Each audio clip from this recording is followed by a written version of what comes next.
Deputy Presiding Officer. Good morning to the members of the Assembly, and a special good morning to those who are viewing this sitting after a break via the various media now. Let me join the others in wishing this nation a belated Republic Day, Happy Republic Day, as we now have to deal with the new normal of not having the celebrations that we normally do, and particularly since those of us in the East enjoyed the Republic Day celebrations that have been happening over the last couple of years. Mr. Deputy Presiding Officer, it seems like I will join my political leader and minority leader of the Tobago House of Assembly in identifying the fact that this PNM-led Executive Council seems to insist on bringing motions and seems to make presentations of those motions that do not bring real substance to the people of Tobago. We started at the beginning of the term with similar motions, and it seems like we are going to round out this term doing the same thing. So sure, let's keep playing with people's lives. So yes, we are forced to have online learning. So let us ask workplaces to accommodate that. Let us ask businesses and communities to assist as much as they can, even though we are all aware of the fact that COVID-19 has drastically reduced the economic standing of Trinidad and Tobago. And even though we know that many businesses and organizations, particularly in Tobago before COVID-19 came about, were already struggling economically. So to now ask them, after having reduced economic activity for the last couple months, to be a part of this process is also putting strain on them. And sure, let us completely ignore our responsibilities as the THA to do what we are tasked to do what we have been elected and selected to do. And on top of all of that, let us continue coming to this house boasting about the fact that we are doing better than some, and particularly doing better than Trinidad. But the thing about the term better is that it is relative. If you have a 50% pass, sure, that is better than somebody with a 45% pass, but 50% in many instances is still a fail. So the fact that we have done better, or we are boasting about doing better, gives me absolutely no comfort when the quote-unquote better that we are doing is not good enough. Mr. Deputy Presiding Officer, I will highlight 3 specific issues that I think are critical for us as we go forward. The first is really an assessment on whether the division with responsibility for education really has been providing the support to the teachers, to the students, and to the parents as they claim to be providing today. I would also like to look at our child protection mechanisms, considering where we are now and what is happening. And I would also like to specifically focus on some of the issues that parents have identified and how we can help with those issues.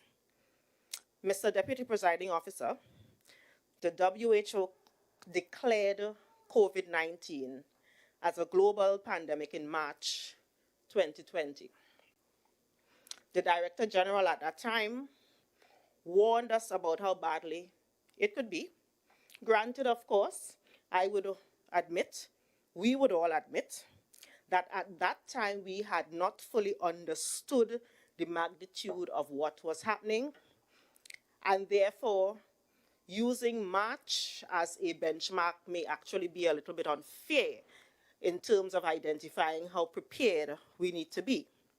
But that was 6 months ago, Mr. Deputy Presiding Officer. Since then, we have seen in many instances daily, weekly reports about how bad this disease has been, about how many people have gotten sick, about how many people have died, and coincidentally, I understand that Tobago had to suffer a second COVID-19 official death within recent times. Condolences to the friends and family of that person, of both people. I am not convinced, Mr. Deputy Presiding Officer, though, that the kind of preparedness that we claim to have had or we claim to have made is really what is being experienced on the ground, particularly when you speak with teachers, parents, and some of the students. So, Mr. Deputy Presiding Officer, I would ask that the division with responsibility for education be the first in doing what it is asking other employers to do, which is to demonstrate tolerance, understanding, and commitment to those they employ. Because in many instances, we, and by we I mean the Tobago House of Assembly, have not done that. So it is hypocritical for us to sit here, to stand here, and ask other businesses to do what we have failed to do. Mr. Deputy Presiding Officer, the Sunday before school was about to start, I have actually had several teachers reach out to me asking for additional assistance with learning about the various platforms, whether it's Zoom, Teams, whatever it is, because they felt like they were being tossed into a situation that they were not prepared for.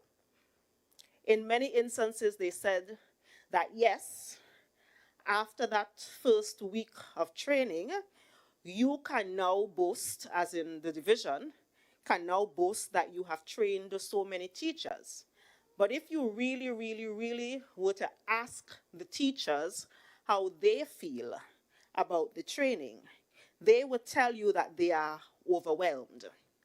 They would tell you that they do not feel like they have the technical capacity to do what is required. And I would strongly suggest, and I would strongly endorse, as a matter of fact, the recommendation that was just presented by the Assistant Secretary to really have a COVID-19 coordinator, or whatever you want to call the position, to have someone critically review what has happened and to determine whether what you expect the outcomes to be were really the outcomes. Our teachers need to be well trained to ensure that they can provide the teaching that our children need. We need to ensure, Mr. Deputy Presiding Officer, that the division has IT specialists who are waiting and ready at beck and call, so that when these teachers come across technical difficulties, they know that there is a number or several numbers, or they know the specific person that they can call and say, hey, I'm in the middle of class, this is what's going on, I need help now. Now, this is not going to be something that we need forever and ever and ever. But given that this is something new, it is something that we need right now, and it should have been put in place then. We need to ensure that the teachers, the principals, they all know that when they call this particular number, they would get real help. And you know how I know they need real help? Because many of them have actually been reaching out to me asking for the help. So they need it. I am happy that in some instances the schools are available so that the teachers can go there and for that to be the base for their teaching. But as the minority leader identified, we need to also ensure that we do not only provide that service for the teachers, because even if the teachers have access to relatively decent connectivity, the teachers are not teaching themselves. And it is the thousands of students that need to have that kind of access. Mr. Deputy Presiding Officer, we also need to ensure that our classes do not end every 40 minutes, because this free Zoom that many of the teachers are using ends every 40 minutes. So that means they have to cut and start over. Now, for some of the younger students, that might be fine. But for some of the older students, they may be smack in the middle of something important. And because the teachers are using the free Zoom, they are forced to cut off. And then, for those who may want to have a paid account, they are then asked for their personal credit cards to ensure that that service is available. That is something that we at the Tobago House of Assembly could have ensured was not happening a month into this online learning. Mr. Deputy Presiding Officer, we spoke a couple weeks ago about the fact that a $7.8 million project was being executed to provide devices for schools or for children or for teachers who need those devices. We are now several weeks into school, and I was hoping that the Secretary with responsibility for education and the Assistant Secretary or the Assistant Secretary with responsibility for education would have given very clear instructions about the process for accessing those devices. Because as you so outlined, though you speak about the number of people who have gotten online, you also speak about the fact that many of our teachers and our students do not actually own their own devices. And they have been reaching out asking what is the process to get those devices. Mr. Deputy Presiding Officer, what we've been seeing, instead of that being laid out clearly, and I was hoping that it would be on, the Facebook pages and the websites and so forth, so that I could direct, when people message and ask, I could direct them there. And because it was not there, I was really, really, really hoping that that information would have been provided today. There is still time in the roundup for you to let us know, to let the people of Tobago know how they can access those devices. What is the process? Do they have to speak to the principal? Is the principal the one who needs to recommend who needs the devices? How is this going to work? It is funny because I see all over the place politicians donating devices and taking out pictures and making a big hoopla about it for their own political gains, when in fact we should not be in this position right now, a month into online learning for a pandemic that started in March. And it is ironic that we are praising many of the teachers and principals and those others who have been doing donations and other fundraising activities. We praise them now. However, it is sad to say that that praise was not always there. And in many instances, those same principals and teachers and parents and so forth who were busy doing fundraising to ensure that their students got devices were actually reprimanded and were threatened because they were putting the school and they were putting the division in a bad light. So you come today and you speak about praising those when in fact those principals, teachers, and parents were threatened when they were doing it. It's a sad day, Mr. Deputy Presiding Officer. We speak about the fact that packages are being given. I am interested in understanding, though, given that the the Ministry of Education sent out that letter, was it this week or last week, about the fact that we are not supposed to be photocopying books and all of those. I would like to know then what is in those packages that we are asking the teachers to provide to the students who do not have devices. Mr. Deputy Presiding Officer, I'm not going to be long. Let me move on to the second and probably the more important part of this presentation.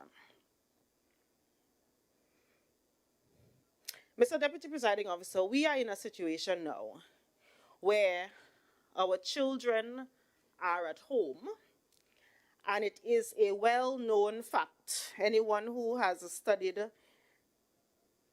child development, who studied child social work, knows that many of the cases of child abuse that is experienced happens either at home or at the home of the person who is abusing the child. Which means we now have a situation, Mr. Deputy Presiding Officer, where we are leaving children who are at risk of being abused at home with their abusers. And this is a situation that we need to pay very, very close attention to.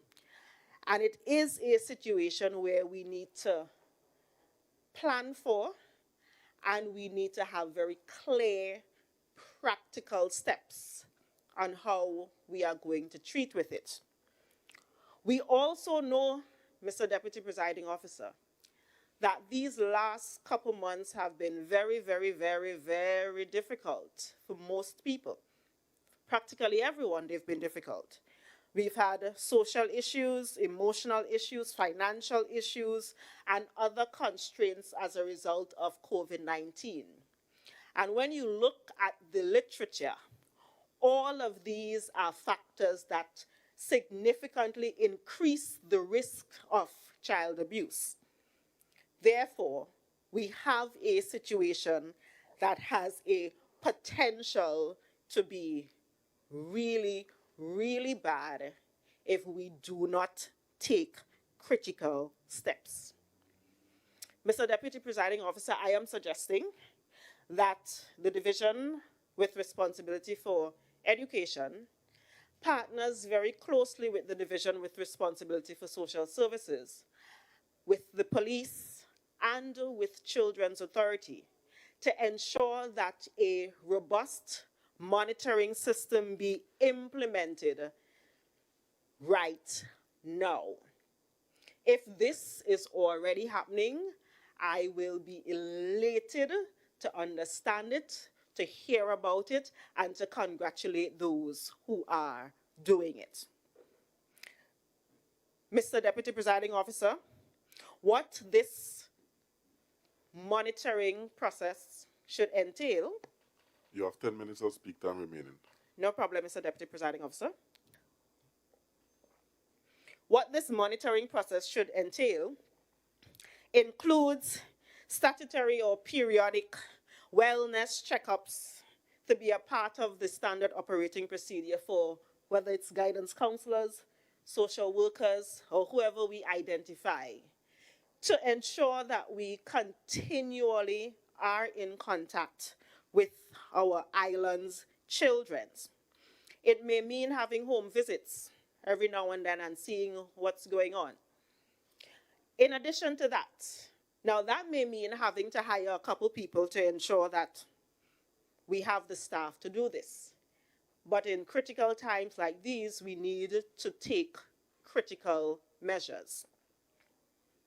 We also need, Mr. Deputy Presiding Officer, to have very clear algorithms about what needs to happen when we have identified, and by we I mean either the guidance counselor, the social worker, the teacher, whoever it is, may have identified that there is a child that is in need of care and protection.